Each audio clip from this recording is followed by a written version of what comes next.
Mr. Chairman. Mr. Director, I've listened from my office to your testimony today. Tell me who had the authority to call out the National Guard on January 6th?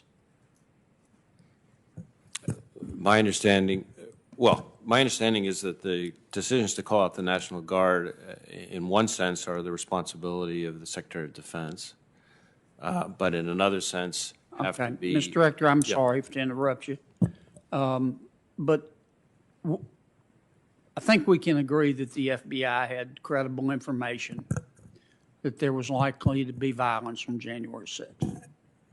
Can we agree on that? Well, I don't know that we had assessed its credibility. We certainly had information that was concerning about the potential for violence in connection with the January 6th events. And as we discussed here this morning, one piece of information that was most specific that I'm aware of was passed, quite quickly. Well, based on that information, I'm sorry to interrupt, but we just keep nibbling at the edges and dancing around the issue. And I understand. I'm not asking you to throw anybody under the bus, Chris. I get it. But we need to find out what happened. Now, if you were king for a day, based on the information that you had, maybe not at the time, but later on, would you have called out the FBI? I mean, the National Guard? You know, Senator, as you said, I really want to be careful not to be armchair quarterbacking others. I think the National Guard, we have seen, can play a very important role in crowd control. Excuse me for interrupting. Yeah. Boy, I sure, I'm not trying to be rude, but my time's limited. Well, who made the call not to, based on your information, who made the call not to call out the FBI, whether they should have or shouldn't? Not to call the FBI? I'm sorry, I'm tired. The National Guard. Well, I would defer to others who are more involved in that discussion, but from what I have heard, or what I have read, my understanding is that at one stage of the process, the local government was of the view that it did not need the National Guard's assistance. Who do you mean by the local government? The mayor? Yes. So the mayor didn't call out the National Guard? At the beginning. What do you mean by the beginning? Well, in the day or two leading up to the 6th. Okay. Then as to exactly how it played out on the 6th itself, I understand I'm not as sure about. I mean, clearly our people were overrun by the nut jobs. So we're making progress here, okay? So the mayor or the city government decided not to call out the FBI, the National Guard ahead of time. What about the House Sergeant at Arms? I don't know what role the House Sergeant at Arms played with respect to the National Guard. Okay. How about the Senate Sergeant? Same answer. Okay. How about the Capitol Police, the Chief of Capitol Police? Did the Chief of Capitol Police make the call not to call out the National Guard? I don't know the answer to that. My understanding is that the law enforcement officials here with responsibility over the Capitol, that there were differing views about whether or not the National Guard was appropriate and when at what level, but all I really know on that is what same thing you've seen, in the press coverage of the events. Okay. That's enough on that.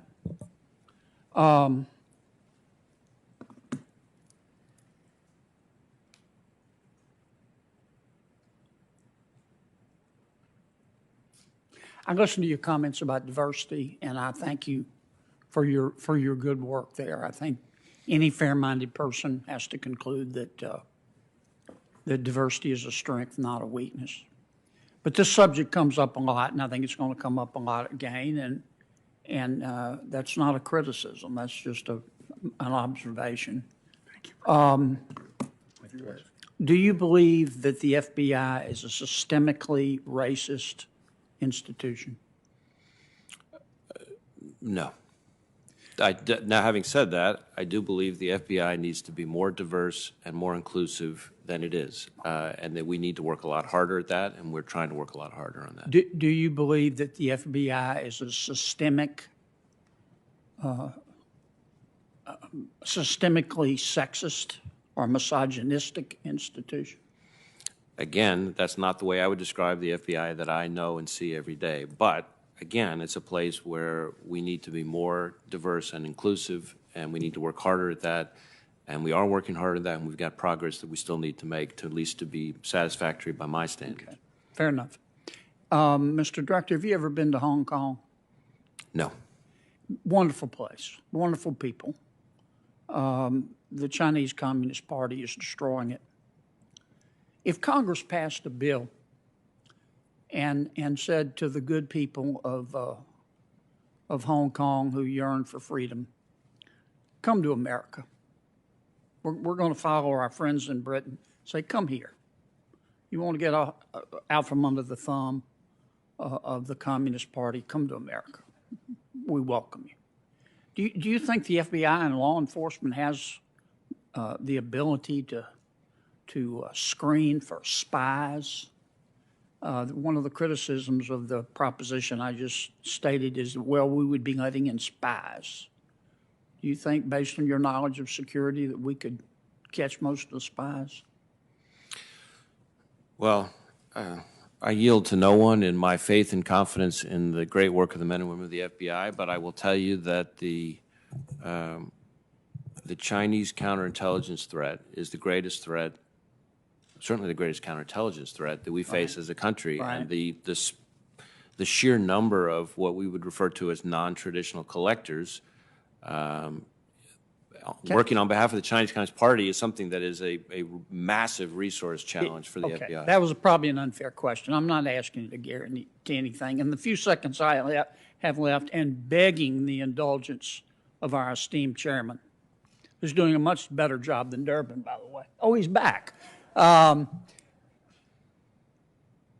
Horowitz report. Can you tell me how many people you have referred for prosecution at the FBI as a result of the Horowitz report? Well, for prosecution or for discipline? For prosecution first. Just give me numbers, because I don't want to abuse my time. Well, you know, the prosecution issue related to anything to do with the Horowitz report is in the hands of Inspector. I get it. How many have you fired? So most of the people involved in the Horowitz report are former employees. Of the ones who are current, every single one of them, even if mentioned only in passing, has been referred to our Office of Professional Responsibility, which is our disciplinary arm. Now that piece, and this is important, that piece of it, because we're cooperating fully with Mr. Durham's investigation, at his request, we had slowed that process down to allow his criminal investigation to proceed. So at the moment, that process is still underway in order to make sure that we're being appropriately sensitive to the criminal investigation. Okay. So you've had to hold up as a result of the criminal investigation. I'm sorry I went over, Mr. Chairman. And I'm sure glad you're here. Booker was just screwing everything up. Senator Padilla, and I'm sure you'll do a better job than the previous questioner. Thank you, Mr. Chairman. I will do my best. And with that, I yield 3 minutes to my colleague from the state of Michigan. The gentleman is recognized. Thank you, Madam Speaker. There's been a lot of talk on the other side of the aisle, and I want to be clear. No one in this room is in the judicial branch, and no one in this room that I'm aware of is a medical doctor. If you believe that the provisions that the VA has put forward have a legal problem, you have the right to take up that case and put it through the courts. We are the legislative branch. We make laws, we pass laws. We are not judge and jury. Take it to a court if you're concerned. That is your right. In terms of making decisions on behalf of women, if you want to take a veterans bill and make it about abortion, then let's do it. What you are saying, and you're saying in front of the American people, is that you believe a veteran who has been raped, who is the victim of incest, and who is having a dangerous miscarriage does not deserve access to abortion. You are saying, unless you correct me and tell me what you believe a woman deserves to have when she has been raped, the victim of incest, or is in the middle of a dangerous miscarriage, if you can't state it, then be clear you believe in no exceptions for women. A cold, heartless, violent approach to women's health. You want to ban all abortions. That is your goal. Many of you have been open about that. And if you flip the House, we know that you will put forward a full ban on all abortion for all states. You've been clear about it. You want to turn a veterans bill into an abortion bill, let's do it. Not one of you are a medical doctor. Not one of you. What the VA guidelines say is that if you've been raped or the victim of incest or a medical professional deems that your pregnancy is a risk to your health, the one of 4 women in this country who has had a miscarriage, probably many women in this room, that you are a better judge of who gets to decide the future of their life and not a medical doctor? Who do you think you are? You are politicians. We are all on this floor elected officials and not medical professionals. If it